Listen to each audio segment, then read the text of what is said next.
Pernah nggak sih Anda ngerasa di tengah semua kesibukan, kayaknya ada sesuatu yang kurang?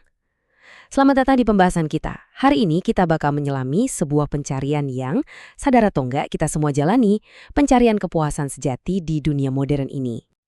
Ini dia nih, paradoks yang agak aneh di zaman kita sekarang. Kita punya akses ke lebih banyak hal, lebih banyak pilihan, kenyamanan, harta, dibandingkan generasi manapun dalam sejarah.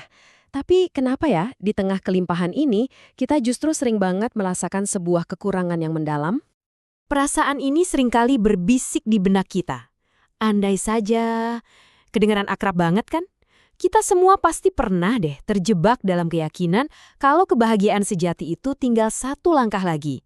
Satu pekerjaan baru, satu lingkungan baru, atau satu hubungan yang berbeda. Oke, mari kita mulai dengan menjelajahi paradoks kelimpahan ini. Kenapa sih punya begitu banyak pilihan justru seringkali bikin kita makin nggak puas? Penulisnya menggambarkan hidup modern kita ini udah kayak sebuah prasmanan raksasa. Coba bayangin aja, mulai dari makanan, hiburan, bahkan sampai komunitas, semuanya tersaji sebagai pilihan yang seolah tak terbatas, yang bisa kita ambil kapan aja kita mau. Nah, pertanyaan besarnya kan, kenapa ada jarak yang begitu jauh antara apa yang kita miliki dan apa yang kita rasakan? Dengan semua pilihan ini, kenapa kita nggak jadi lebih bahagia? Untuk menjawabnya, kita perlu cari tahu akar masalahnya. Jadi, apa sebenarnya akar dari semua ketidakpuasan ini? Yuk kita gali lebih dalam buat nemuin diagnosis masalahnya menurut analisis si penulis. Nah, ini dia nih, inti diagnosisnya. Penulis, sambil mengutip teolog A.W. Tozer, berpendapat kalau masalah kita itu dimulai saat konsep kita tentang Tuhan menjadi sama sekali tidak layak baginya. Intinya, kita tanpa sadar menciptakan Tuhan versi kecil yang pas dengan kotak pemikiran kita. Dan disitulah masalahnya dimulai. Ini membawa kita ke sebuah konsep kunci, hasrat yang tidak teratur. Ini bukan tentang kita menginginkan hal-hal yang buruk loh. Ironisnya, ini justru tentang mengambil hal-hal yang baik, kayak karir, keluarga, rasa aman, lalu menjadikannya hal yang paling utama, sampai-sampai menggantikan Tuhan sebagai pusat hidup kita. Tanpa sadar, hal-hal baik itu jadi berhala kita. Perbandingannya kelihatan jelas banget. Di satu sisi, ada berhala buatan kita, pencapaian status rasa aman. Mereka tuh cuma ciptaan yang gak berdaya, yang gak akan pernah bisa benar-benar memuaskan kita. Di sisi lain, ada sang pencipta yang hidup, yang justru mengundang kita untuk dipuaskan olehnya dan berjanji untuk memberi makan jiwa kita. Masalah ini bukan sekedar perasaan pribadi aja.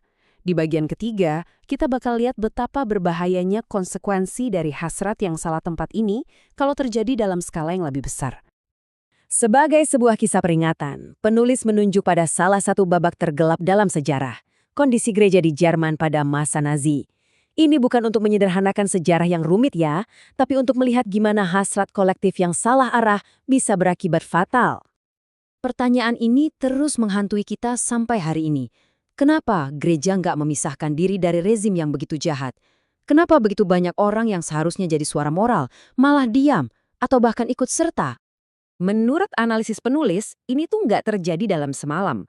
Ini adalah puncak dari hasrat yang tidak teratur tadi.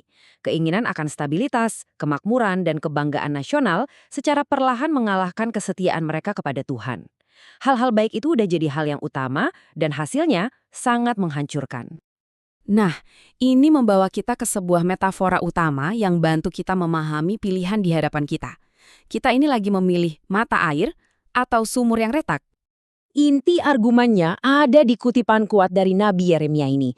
Di sini digambarkan ada dua kesalahan fatal. Pertama, kita meninggalkan sumber kehidupan yang sejati. Kedua, kita malah coba gali sumber kepuasan kita sendiri yang diibaratkan seperti sumur retak yang nggak akan pernah bisa menampung air. Terus, apa aja sumur retak di zaman modern ini? Coba kita pikirin. Kesuksesan, kesehatan, status, keamanan politik, keamanan kerja, atau bahkan saldo tabungan. Semua ini kan hal-hal baik yang kita kejar, kita gali, dengan harapan bisa memberi kita kepuasan dan rasa aman yang abadi. Poin ini penting banget ya. Penulis nggak bilang kalau sukses atau sehat itu buruk. Tentu aja nggak. Masalahnya adalah ketika kita menjadikan hal-hal ini sebagai jangkar utama dari harapan kita. Sumur-sumur ini tuh nggak dirancang untuk menahan beban sebesar itu. Mereka pasti akan retak, dan ujung-ujungnya kita bakal tetap merasa haus. Lalu, apa dong alternatifnya? Di bagian terakhir ini, kita diajak untuk melihat sebuah visi yang beda banget untuk menemukan kepuasan sejati. Sebuah undangan untuk masuk ke dalam samudra Tuhan. Penulis menutupnya dengan metafora yang indah banget. Kolam renang versus samudra. Orang kolam renang itu membangun hidup yang aman, terkendali, dan bisa diprediksi. Tapi selalu ada undangan ke samudra. Kehidupan yang bukan kita kendalikan, tapi kita masuki. Kehidupan yang liar, nggak terduga, dan mencerminkan betapa luasnya Tuhan itu. Kutipan ini jujur banget dan saya suka sekali. Samudra itu berantakan. Ada ombak yang bisa menjatuhkanmu. Tapi justru disitulah serunya. Ini bukan tentang hidup yang gampang, ini tentang hidup yang penuh petualangan. Sebuah undangan untuk benar-benar melepaskan kendali. Pada akhirnya pilihannya jadi jelas banget. Setiap hari kita memilih, apakah kita akan puas dengan Tuhan-Tuhan kecil buatan kita sendiri, berhala keamanan, kesuksesan, dan kendali, atau kita berani melangkah ke dalam realitas agung dari Tuhan yang sejati, yang jauh lebih besar dan liar dari yang pernah kita bayangkan. Jadi pertanyaan terakhir ini untuk Anda renungkan. Apakah Anda puas dengan kolam renang yang terkendali itu, atau Anda siap untuk samudra? Ini adalah undangan untuk memeriksa lagi di mana Anda menaruh harapan Anda dan untuk membayangkan sebuah kehidupan yang jauh lebih luas, lebih dalam, dan lebih memuaskan.